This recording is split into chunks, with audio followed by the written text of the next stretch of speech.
Baik, saya mulai ya, lanjut untuk kuliah hari ini. Bismillahirrahmanirrahim. Kita masih dalam materi krim dan pasta dan ointment. Saya masuk ke bagian scale up ya. Scale mohon maaf ya, suara saya masih serak karena masih batuk. Jadi masih serak gitu. Jadi saya akan masuk ke bagian scale up. Nah, scale up ini merupakan suatu rancangan yang mana kita menentukan dari segi jumlah, metode, terus itu intinya semua proses di dalam produksi suatu sediaan farmasi yang mana sudah formulanya itu deal dari bagian R&D pabrik, itu masuk di scale up namanya. Oke, scale up itu sendiri meliputi apa saja? Meliputi dari segi ukuran produk, artinya adalah seberapa banyak yang kita produksi, baru meliputi jenis proses yang akan diterapkan. Misalnya, khususnya ya, misalnya contohnya tablet, kita membuat sediaan tablet antihistamin contohnya. Ini kira-kira dengan zat aktif sifatnya seperti ini dibuat metodenya seperti apa? Menggunakan granulasi basah kah atau cetak langsung kah? Gitu. Nah, itu salah satu dari jenis of processing equipment-nya. Lanjut ke efikasinya. Nah, kita lihat efikasinya ini sampai mana, dalam artian efikasi di sini itu bukan efikasi lebih ke efektifnya. Kita melihat dari segi dari bahan tersebut, jumlahnya yang akan kita produksi dengan budget yang sudah kita sesuaikan, itu memiliki efisiensi yang bagaimana. Karena dari scale up ini nantinya menentukan produk yang akan kita buat itu tentunya akan stabil atau tidak, ditentukan tentunya dengan budget awal dari rencana pembuatan produk tersebut untuk di pabrik ya. Saya bicara untuk pabrik. Terus saya masuk lagi kalau untuk scale up standar lab ya, lab dulu ya. Saya belum yang besar, itu kisaran 1 hingga 5 kilogram dari setiap formulasi sediaan farmasi. Kalau udah bentuknya pilot atau pilot plan itu udah lebih besar lagi, 10 hingga 1000 itu. Kalau udah dalam bentuk besar lagi yang benar-benar produknya itu rame di pasaran, itu udah masuk yang namanya 1000 kilogram lebih ya, produksinya sudah sangat-sangat besar per satu kali produksi itu. Oke, ini gambaran scale up-nya kita rancang dari yang kecil dulu, dalam artian kan di dalam mohon maaf ya, saya ngomongnya masih kebelet. Dalam suatu industri farmasi atau pabrik itu, biasanya formula itu benar-benar dirancang dari yang kecil dulu. Jadi di bagian apa? Di bagian R&D namanya ya, Research and Development. Nah, di bagian R&D situlah yang nantinya formula dirancang dan dievaluasi. Kita bikin dulu produknya dalam bentuk yang kecil-kecil dulu, atau tadi yang dikatakan masih kisaran 5 hingga 10 kilogram, lalu sampai ke produk tersebut bisa dijual atau masuk di pasaran dan hingga meningkat sampai ke produksi yang besar. Nah, ini gambarannya menggunakan wadah atau kontainer yang kecil dulu hingga ke bagian kontainer yang besar. Dikatakan scale up using geometry similar. Artinya adalah kita bisa menyamakannya dengan penggunaan kontainer pada pabrik tersebut. Ini beberapa alat pengaduk, atau kalau saya bilang sih ini ultraturak ya, batang ultraturaks untuk mencampurkan atau menghomogenkan, bisa dikatakan mixer juga di beberapa uh, alat yang bisa alat yang kita gunakan untuk menghomogenkan, tergantung alat tersebut, tergantung sediaan tersebut mau dibentuk apa, tergantung juga dari yang namanya, ini apa sih namanya, saya lupa, pedal-pedal ya, pedal-pedal untuk menghomogenkan sediaannya. Ini adalah tanknya, tangki ya, wadah atau kontainer Hmm, untuk mencampur semua bahan ini terlihat dari bagian atas. Ini kayak mixer, kayak bikin kue gitu loh deh. Cuman ini udah skala besar. Nah, untuk yang tadi saya bilang ya, wadahnya atau kontainernya itu kan percampurannya itu tergantung suhu ya. Sediaannya kita kita gabungkan, kita homogenkan itu tergantung suhu.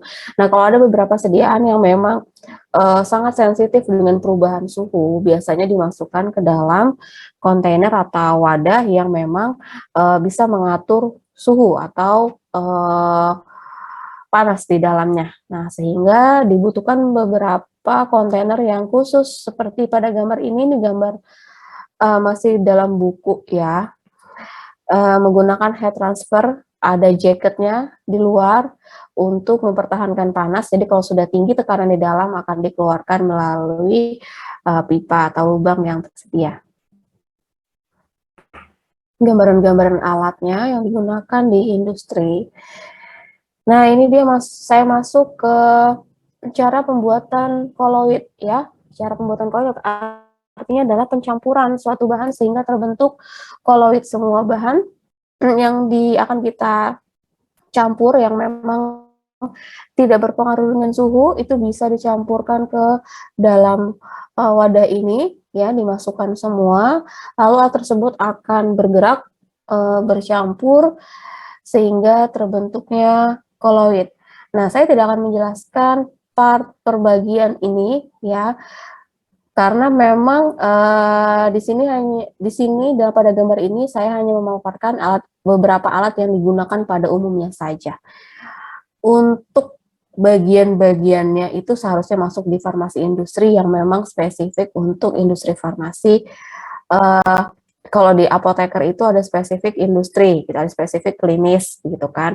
Nah, kalaupun sekarang di mata kuliah farmasi industri untuk apoteker juga tidak menjelaskan sedetail alat apa sih yang digunakan, instrumen apa yang digunakan, hanya secara umumnya saja. Saya masuk ke ini adalah sistem untuk pencampuran kedua bahan. Contohnya misalnya kita mau bikin emulsi atau sediaan liquid yang memang harus ada dua fase. Berarti kita harus pisah dulu ya fase fase A atau fase A dan fase B-nya. Lalu sama akan dicampurkan pada satu wadah ya pada suhu yang sama. Tuh. Ini gambarannya seperti ini.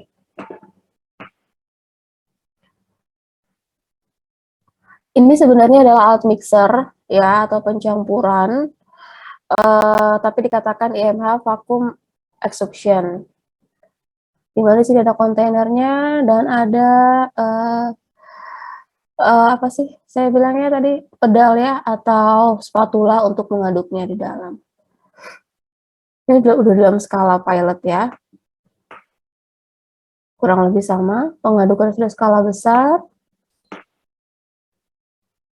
Ini juga, oke, saya masuk ke evaluasi. Evaluasi di sini untuk beberapa sediaan topikal atau semi solid, krim, ointment, dan krim, pasta itu meliputi organoleptis. Organoleptis ya juga dikatakan organoleptis ya, berarti ada tekstur, bau, warna gitu.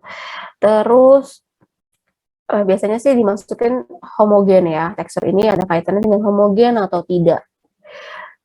Saya lanjut ke tipe emulsi. Tipe emulsi di sini bisa dilihat dulu dia tipe apa.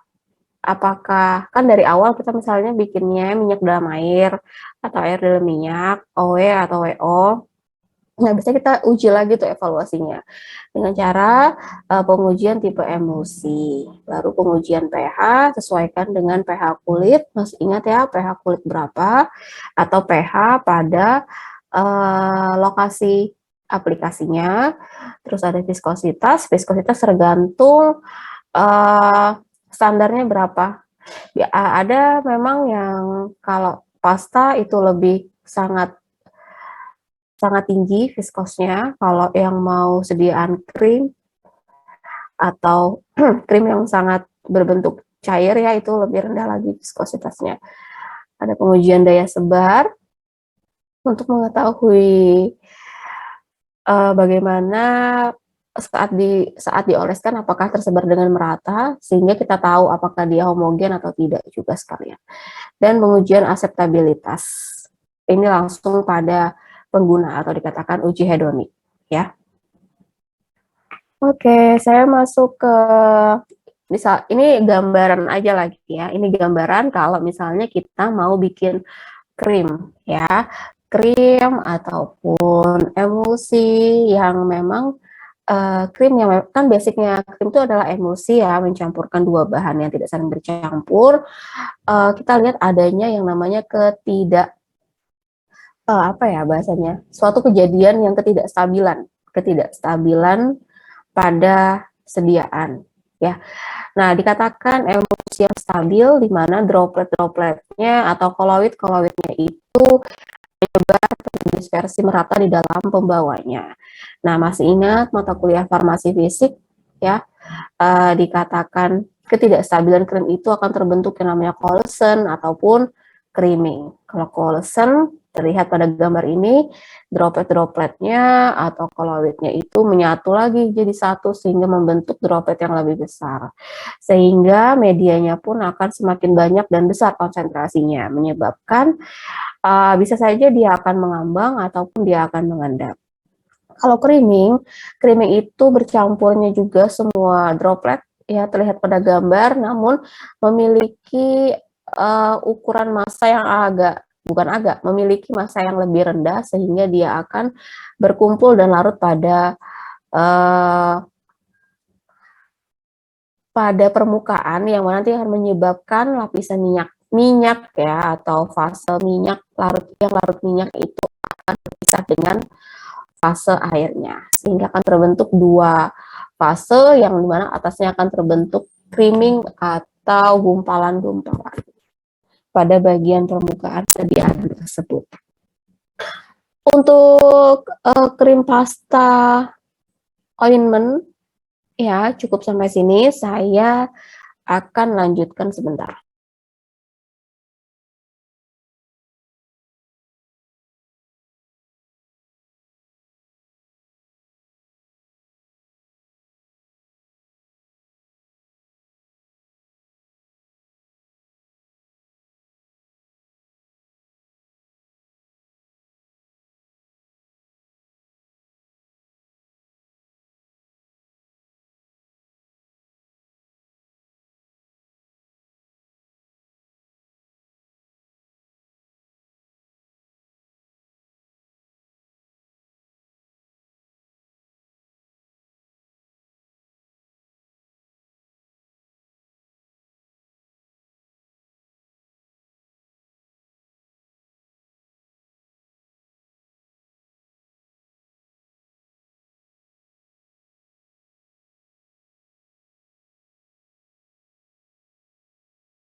Permisi Bu, sepertinya suaranya masih termute Bu. Oh iya betul, astagfirullahaladzim, mohon maaf, mohon maaf.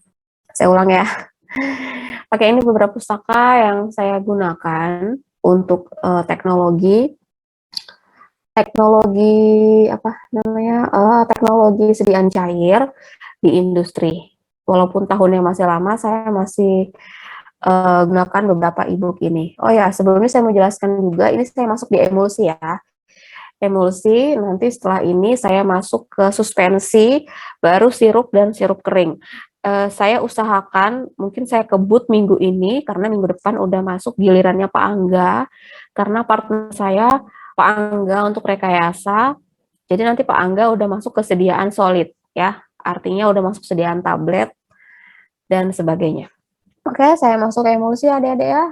Saya ngomongnya, kalau saya ngomongnya agak cepet dan gak jelas, nanti di chat aja di komentar. Terus uh, saya masuk ke emulsi. Ya, definisinya kalian pasti sudah tahu semua pasti. Emulsi itu intinya ya dua bahan yang tidak saling bercampur, yang mana akan distabilkan oleh akan distabilkan oleh yang namanya emulgator. Ya, nah emulgator itu sudah saya jelaskan di krim, ada beberapa jenisnya. Nah, emulgator inilah yang akan nantinya membentuk droplet tergantung minyak dalam air atau air dalam minyak gitu. Nah, droplet tersebut itu kisaran berapa? Kisaran 0,5 hingga 100 mikrometer ya. Bentuknya sferis. Sferis itu artinya bulat, bola ya. Terjadi akibat proses pengadukan atau penggilingan. Nah,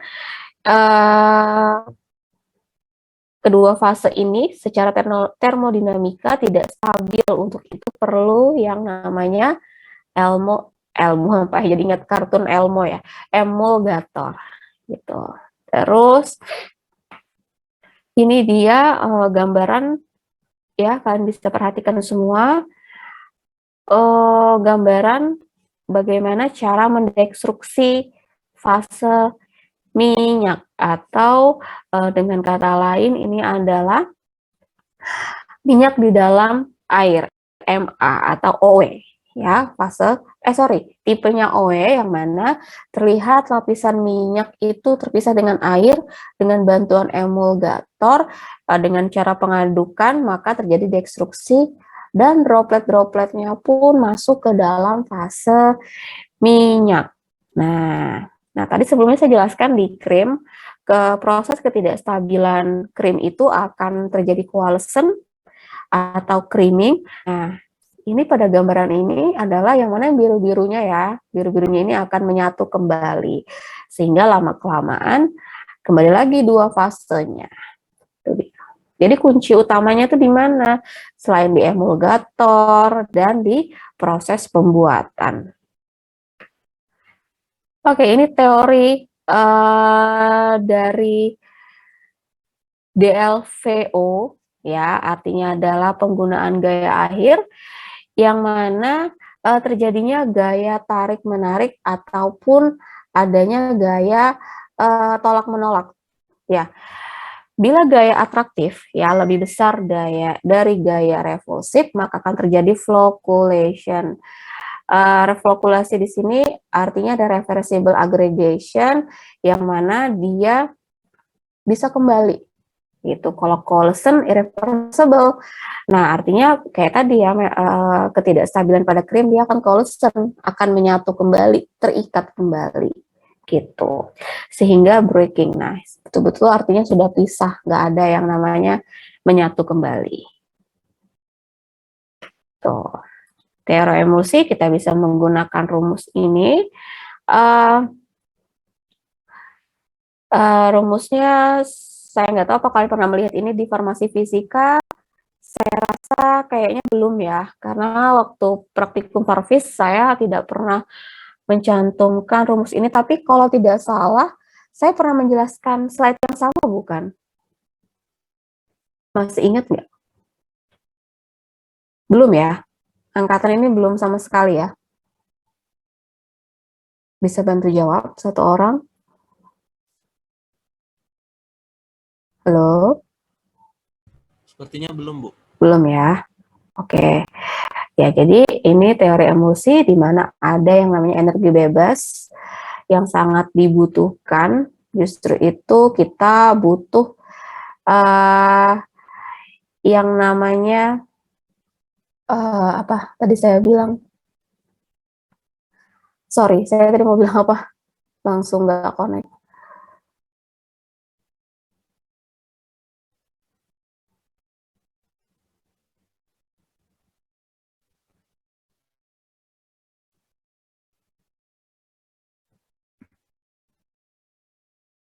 Oh, sorry, droplet ya. Saya tadi mau jelasin droplet karena dia terbentuk droplet, maka akan dihitung ya. Droplet yang terbentuk dengan uh, media yang digunakan. Sehingga perlu kalau misalnya hasil dari energinya itu kecil, maka perlu stabilitas pada sediaan emulsi tersebut. Oke. Terus bila mana dibuat sediaan emulsi itu gimana sih? Atau dalam keadaan gimana sih kita harus buat sediaan emulsi ya? Yang mana kalau misalnya nih bahan aktif kita itu tidak larut air, tapi lebih banyak larut di pelarut minyak atau solvennya itu hidrofobik. Contohnya misalnya apa? Saya mau ambil contoh ya. Minyak ikan, ya enggak? Ya kan, minyak ikan. Cod liver oil, contohnya. Nah, itu bisa kita buat emulsi. Terus bahan aktif larut dalam fase minyak. Pokoknya semua bahan aktif yang memang karakternya itu tidak larut air, tapi larut di dalam fase minyak itu bisa dibuat dalam emulsi. Dan apabila kita ingin dia pelepasan terkontrol, itu bisa juga kita buat dalam sediaan emulsi karena uh, apa namanya dasarnya adalah kan pembentukan droplet ya. Jadi droplet tersebut yang harapannya akan keluar dari media dan akan menghantarkan zat aktif tersebut ke lokasi. Gitu. Terus,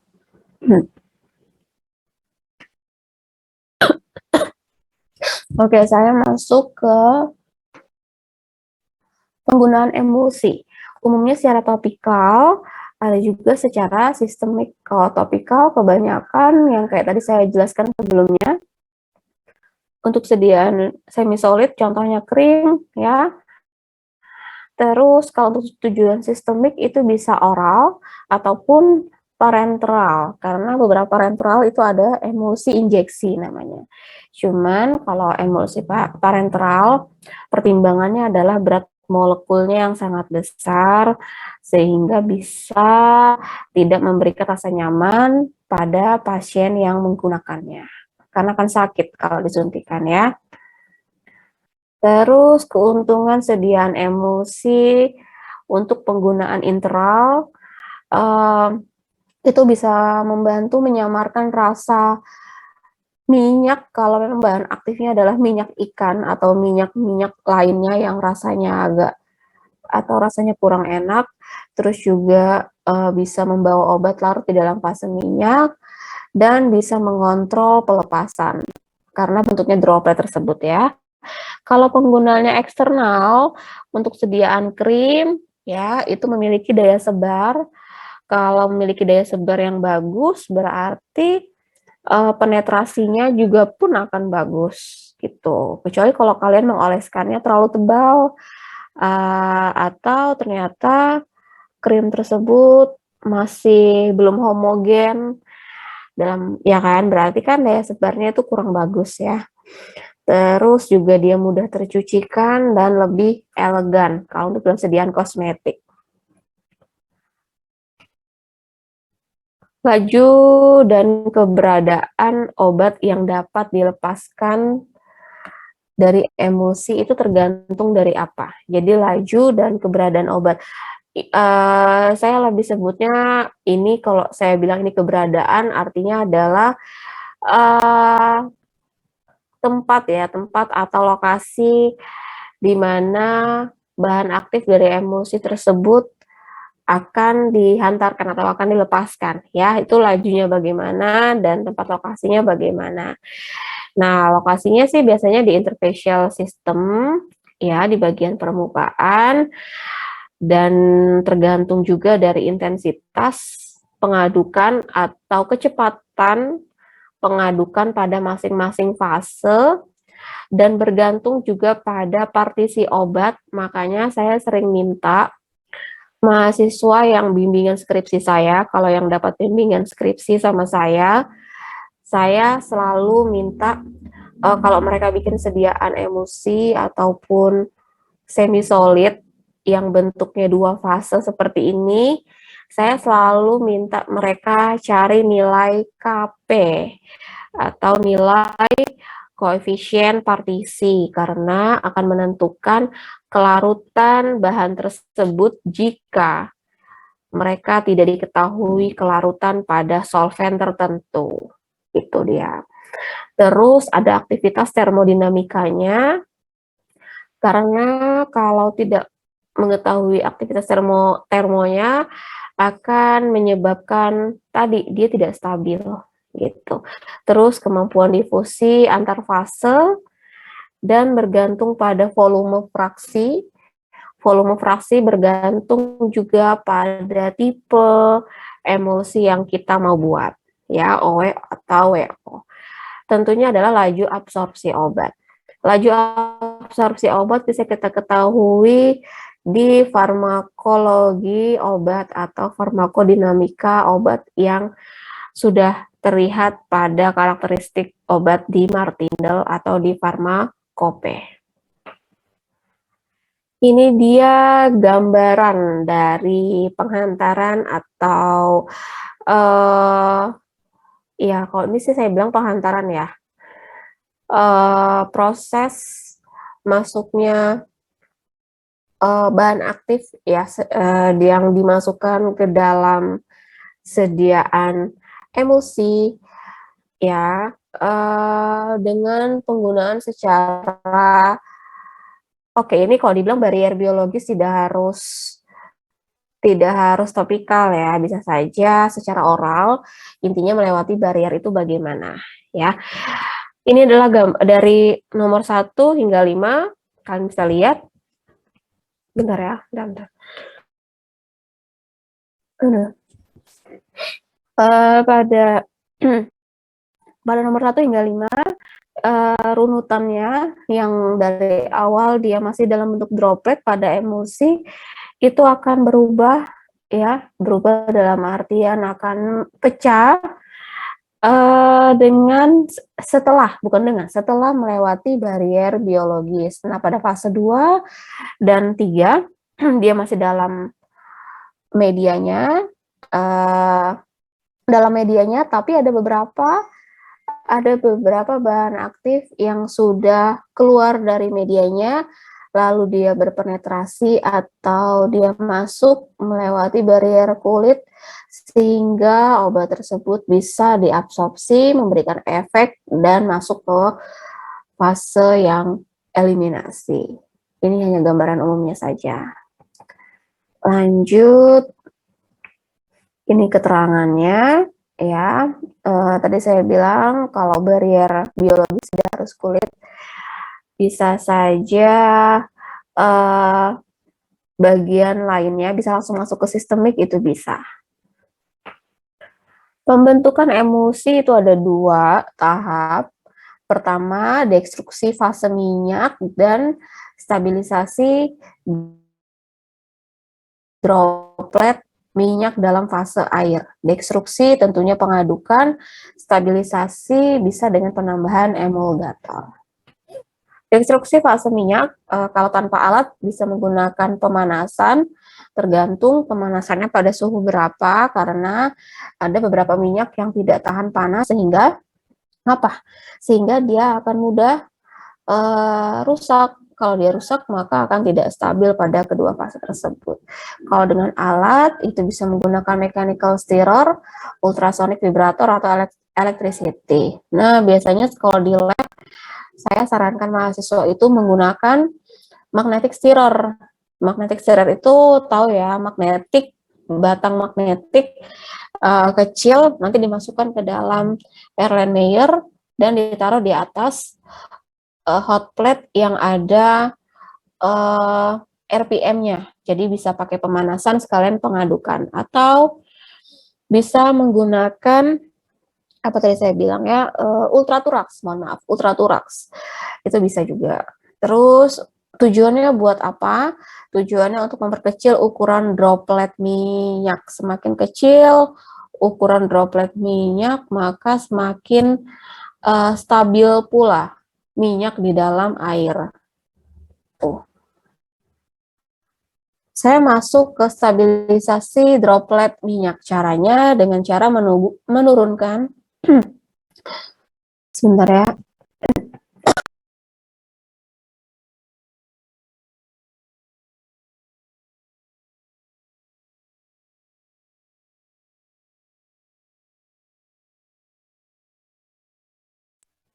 Oke, sorry. Dengan cara menurunkan tegangan antar muka pada kedua fase tersebut. Caranya adalah penambahan emulgator atau bisa menambahkan jenis surfaktan di sini. Karena emulgator itu jenisnya kan banyak ya. Sebelumnya saya sudah jelaskan di krim.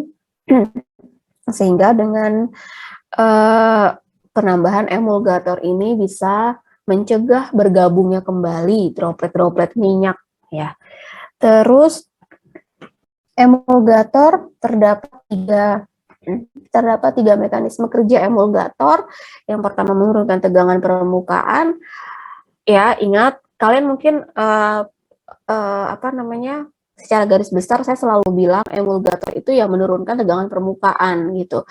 Sebenarnya tidak, dia ada tiga mekanisme. Selain menurunkan tegangan permukaan, dia akan membentuk lapisan permukaan yang kaku atau akan terbentuk yang namanya interfacial film ya. Interfacial film di sini yang mana dia di sini saya jelaskan akan membentuk barrier mekanis ya, lapisan film tersebut, sehingga ya tetap ujung-ujungnya akan menurunkan tegangan permukaan juga gitu. Terus membentuk electrical double layer repulsion, artinya adalah membentuk barrier elektrik ya. Barrier elektrik di sini adalah menyamakan elektron dengan medianya, sehingga sama-sama akan menyatu, akan turun tegangan permukaannya. Intinya sama, dia menurunkan tegangan permukaan, tapi dengan mekanisme yang berbeda sehingga tegangan permukaan kedua fase akan turun. Kalau dengan cara peningkatan energi barrier antar droplet, ya kalau yang tadi kan electrical double layer ya, apa bahasanya saya bilang, memberikan lapisan atau layer yang mana memiliki elektron yang sama ya. Kalau di sini dia meningkatkan yang artinya adalah konsentrasi dari elektron tersebut ditingkatkan, sehingga perlu adanya surfaktan bentuknya ionik pada tipe minyak dalam air, sehingga terjadi gaya repulsif, gaya tolak-menolak, dengan harapan dia tidak akan menyatu kembali. Ketidakstabilan emulsi udah pada tahu semua pasti ya, di farmasi fisik ada flokulasi dan ada coalescence.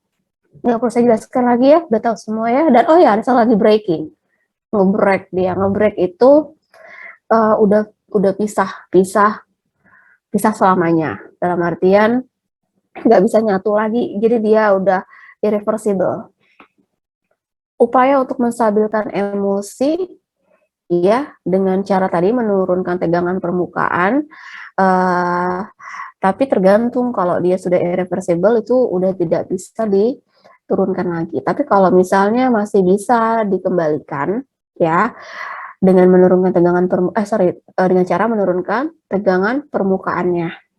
Gitu, bisa penambahan dengan bahan yang namanya bentonit yang kita kembangkan di dalam air sehingga viskosnya pun lebih meningkat. Viskos apa ini? Viskos media pada emulsi tersebut. Maka dengan meningkatnya viskositas, kestabilan pun akan meningkat sehingga minyak pun kembali berpisah. Tuh. Stabilisasi polimer dengan artinya adalah dengan penambahan polimer, ya, jenisnya apa saja tergantung, yang penting dia polimer aja, itu bisa menstabilkan emulsi gitu. Polimer dapat diabsorpsi pada permukaan droplet dengan membentuk loops, ya, loops, tahu loops, tail itu seperti apa namanya, buntut, dan train atau berbentuk panjang, kereta api panjang, sehingga dapat terjadinya gaya tarik menarik dari van der Waals, dan flokkulasi harapannya tidak terjadi. Beberapa polimer komersial yang umum digunakan sebagai stabilizer emulsi ada CMC, ini kalau polimer ya, tadi saya bilang pokoknya jenisnya polimer aja. Bisa pakai CMC, MHEC, flat, bisa pakai PVC ataupun asam poliakrilat. Ini contohnya, dan saya masuk ke tipe emulsi, dapat ditentukan dari apa tipe emulsi, sudah kenal sebelumnya ya, ada OEWO, dapat ditentukan dari rasio atau konsentrasi dari fase yang akan kita buat, terus dari jenis emulgator dan cara pencampurannya. Itu dia, itu bisa bisa menentukan tipe emulsi. Saya akan masuk ke emulgator, ya. Emulgator tadi yang saya bilang, dia menurunkan tegangan permukaan dengan tiga mekanisme yang sebelumnya sudah ada di slide sebelumnya. Ya, kita bisa menggunakan jenis surfaktan yang mana, kenapa sih kok bisa pakai surfaktan gitu loh, ini gitu, karena dia memiliki sifat amfifilik. Amfifilik itu dia memiliki gugus lipofil ataupun hidrofil pada kedua ujungnya dengan memiliki nilai HLB.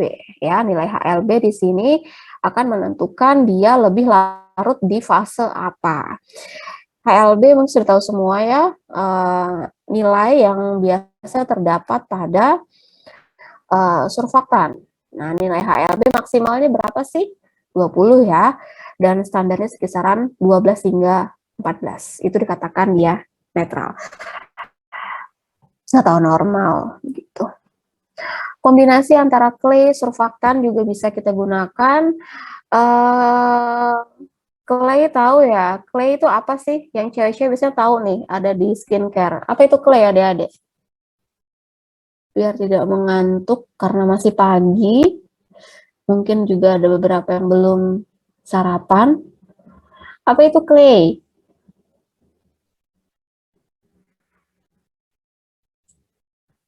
Itu kalian pasti pakai tuh yang perempuan kalau memang yang suka skincarean.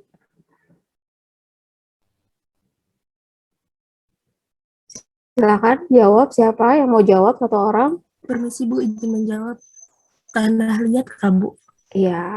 Betul ya. Clay itu tanah liat atau sering kalau di kosmetik ya, jenis skincare itu biasanya kita bikin untuk masker, gunanya untuk menyerap minyak ya, mengecilkan pori-pori juga bisa.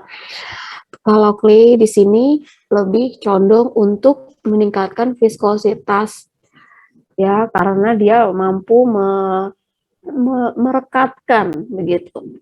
Terus transopsi pada permukaan fase discontinue dan bisa dikombinasi dengan surfaktan. Nah, surfaktan di sini kan dia menurunkan tegangan permukaan dan juga bisa sebagai wetting fenomena.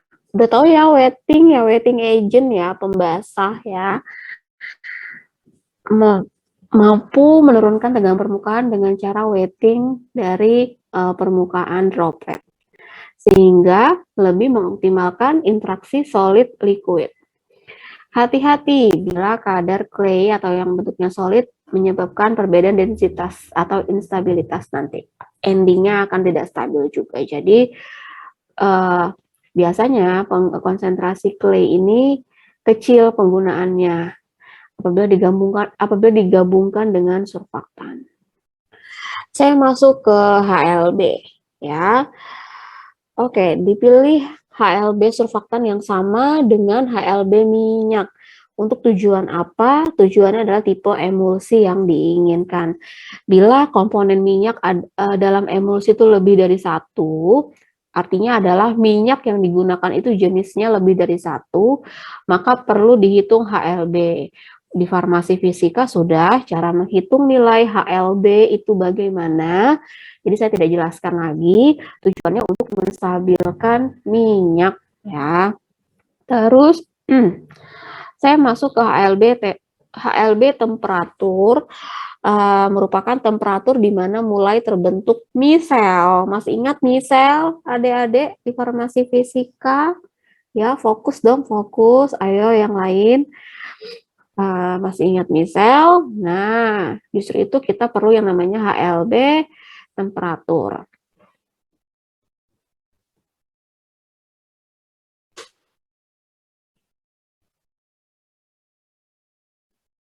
Oke, kalau misalnya pada temperatur rendah ya, kalau misalnya dia temperaturnya rendah, HLB tinggi larut di dalam air. Nah, jadi pada temperatur yang tinggi itu bisa larut dalam minyak gitu. Pada HLB temperatur akan terjadi yang namanya cloud point, yang mana dapat terjadi pembalikan fase atau fase awal itu akan terbalik.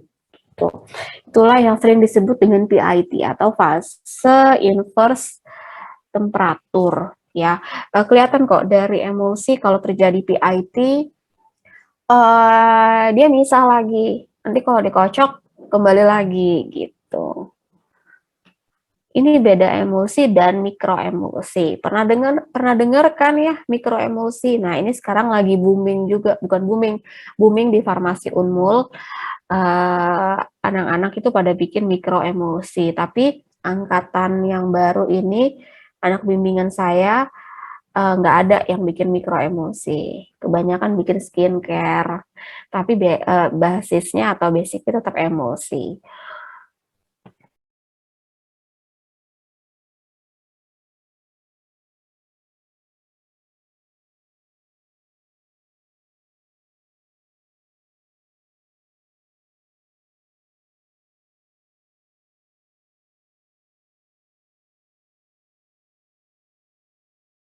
Oke, mohon maaf ya.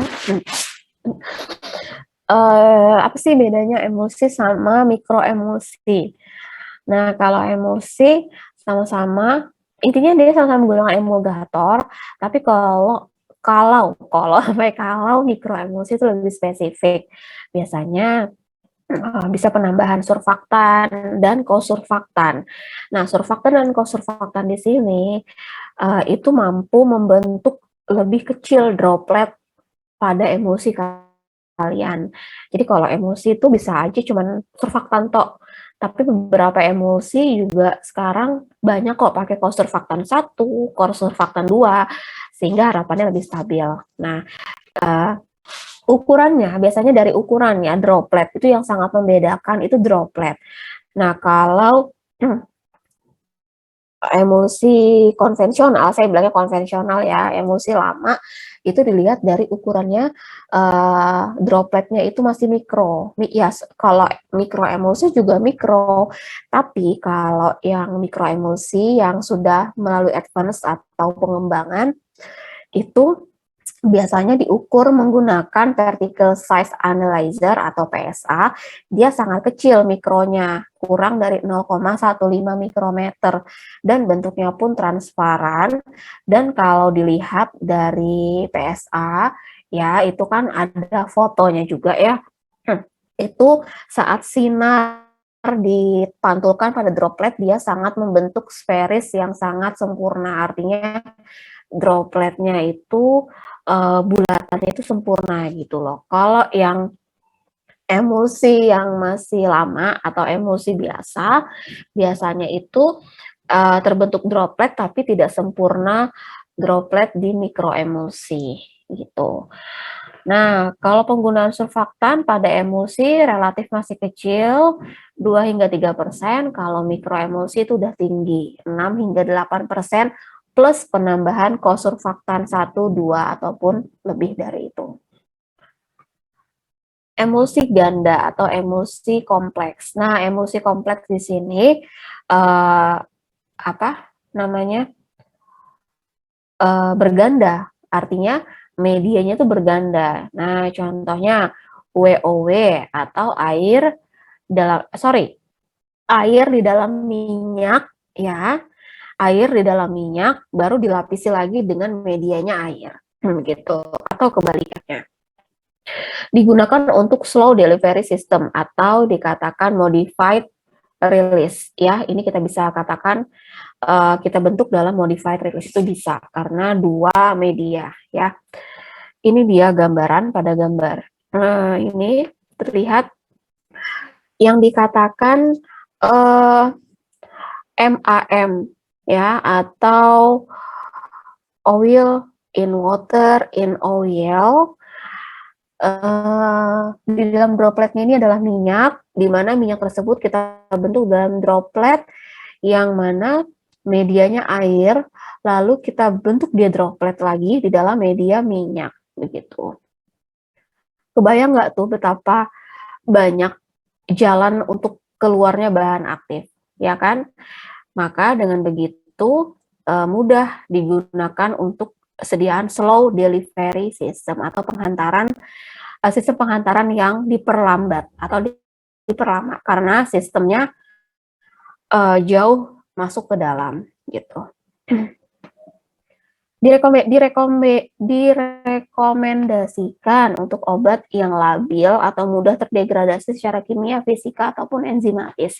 Tujuannya untuk apa? Melindungi bahan dari reaksi lingkungan, untuk prolong partisi atau artinya penghantaran diperlama, difusi or release-nya, dan mencegah inkompatibilitas dari bahan lain dalam satu sistem. Saya masuk ke emulsi yang ideal. Emulsi yang ideal itu tentunya dia stabil secara fisika, kimia, mikrobiologi, toksikologi, dan farmakologi. Ya, mempunyai aseptabilitas yang baik, kekentalan yang cukup, rasa yang enak tentunya ya, dan bau yang menarik. Kalau untuk sediaan oral. Kalau rasa ya, kalau yang bau ya bisa secara oral maupun secara eksternal. Oke, ini dia formula yang ada pada emulsi itu harus ada apa aja, tolong diperhatikan. Jadi nanti kalau bikin formulasi emulsi, nggak bingung apa yang mau disusun gitu. Formula yang harus ada pada emulsi tentunya ada bahan aktif yang terutama larut minyak atau bahan atau solvent yang larut minyak. Baru ada fase air. Fase air ini bisa kita nanti golongkan, kan saya waktu krim itu saya kasih tahu ya, ada bahan-bahan nih formula, kita golongkan dulu nih mana fase air, mana fase minyak gitu kan. Nah, fase air itu biasanya peng-add-nya itu air. Nah, itu bisa digolongkan dalam fase air. Atau kita bisa masukkan pengawet yang memang dia stabil pada fase air, itu masuk di fase air.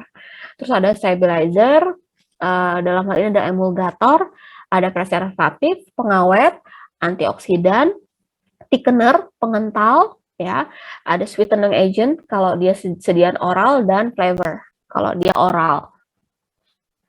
Terus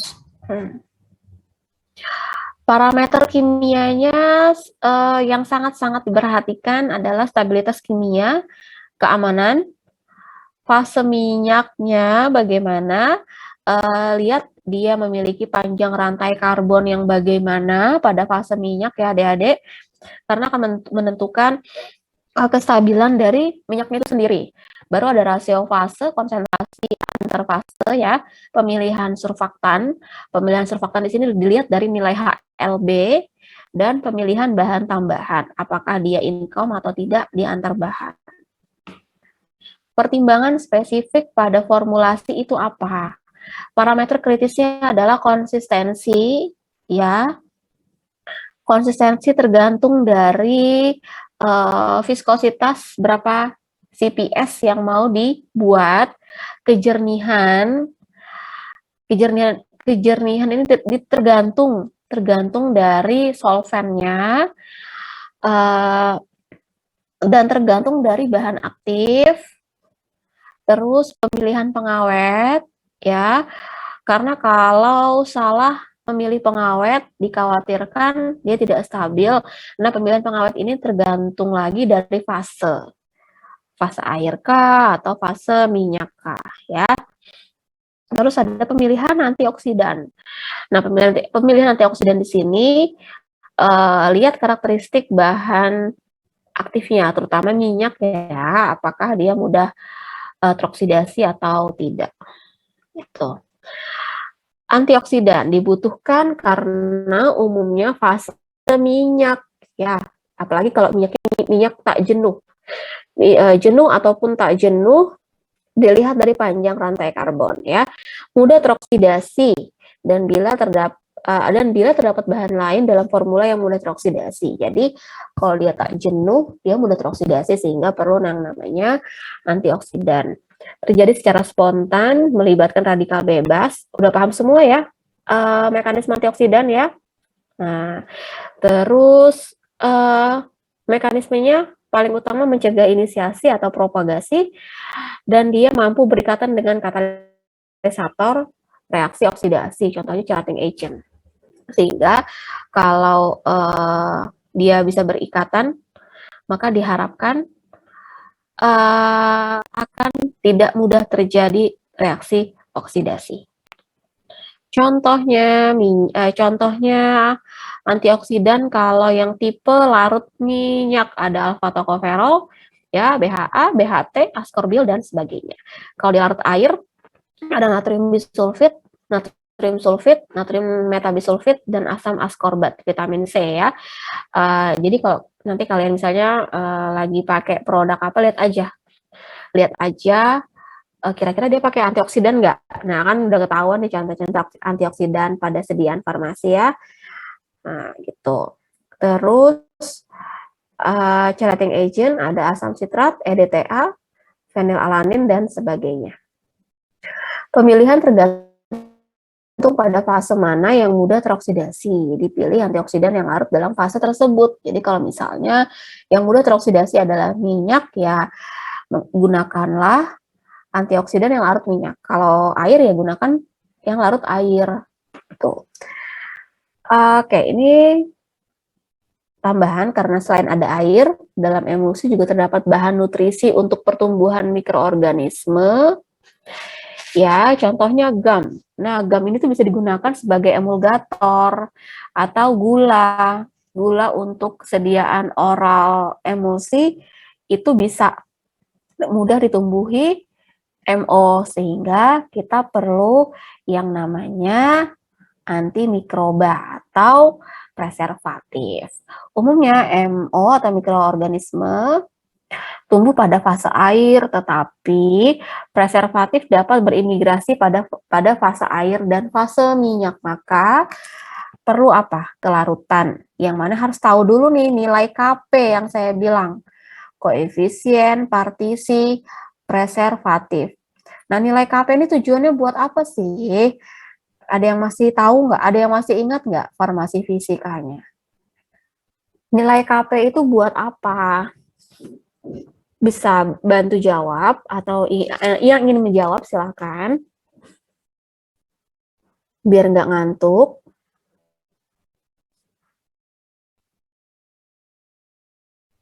Yang izin ke toilet tolong kembali ya ke depan laptop atau gadgetnya. Ada beberapa yang izin ke toilet, Bu. Kembali ya. Saya baru baca. Ayo, apa itu? Saya kembali ke pertanyaan. Apa gunanya nilai KP? Saya rasa udah lah ya ini ya di farmasi fisika ya. Saya tunjuk ya, boleh? Saya tunjuk siapa nih? Oh, banyak yang berkurang nih, langsung 139. 10 orang yang berkurang. Nggak tahu kenapa ini yang berkurang partisipannya.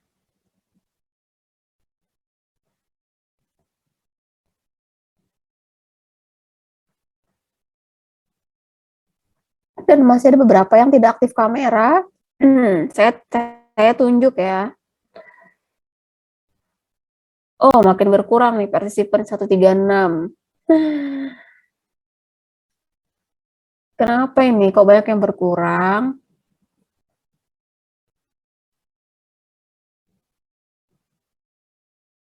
Ayo, kasih tahu temannya masuk dulu di Zoom. Dari 150, 136 loh.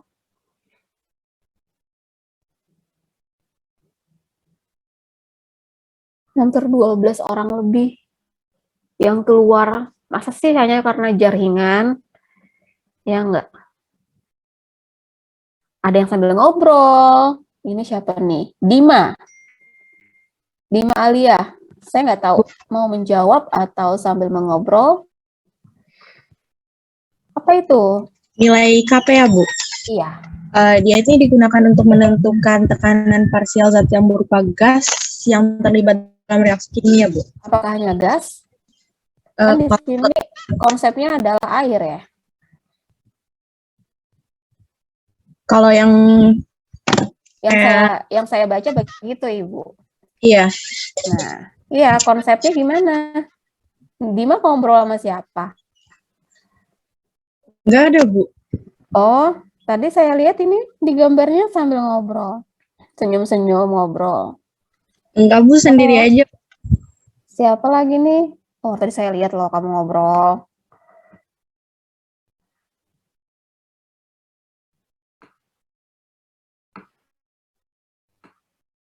Masih kuliah online loh ya. Oke, siapa lagi yang ingin menambahkan jawaban dari Dima?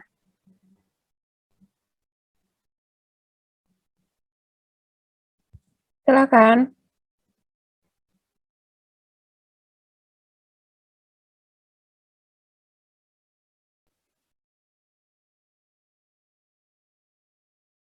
Masih banyak yang belum join ya.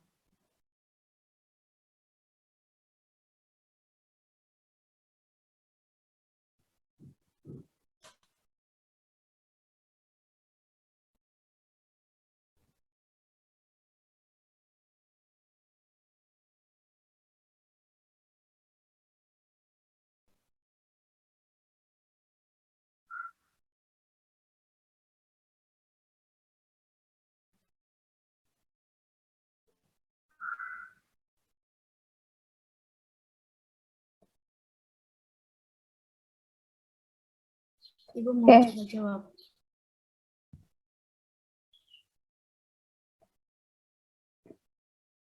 Iya, halo. Siapa tadi? Oke, siapa yang ingin menjawab? Silakan. Saya, Bu. Iya, sebutkan nama. Perkenalkan, nama saya Ainun Saputri. Kalau yang setahu saya koefisien partisi ini dia perbandingan konsentrasi dari dua senyawa. Dari dua fase. Perbandingan konsentrasi. Iya, Bu. Kurang tepat. Total mahasiswa berapa ya, adik-adik? 153, Bu. Oke, ini sama saya 140 ya, berarti 139. Saya nggak tahu 13 orangnya kemana.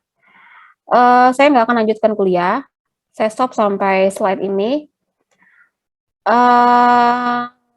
Berapa orang ini berarti ya? 13 orang ya. 13 sampai 14 orang yang nggak hadir sampai detik ini. Silakan konfirmasi ke saya langsung. Ya, karena ini online, bukan berarti enak aja masuk terus keluar gitu ya. Oke, saya cukupkan sampai sini. PR-nya buat kalian pahami koefisien partisi karena sudah di farmasi fisika.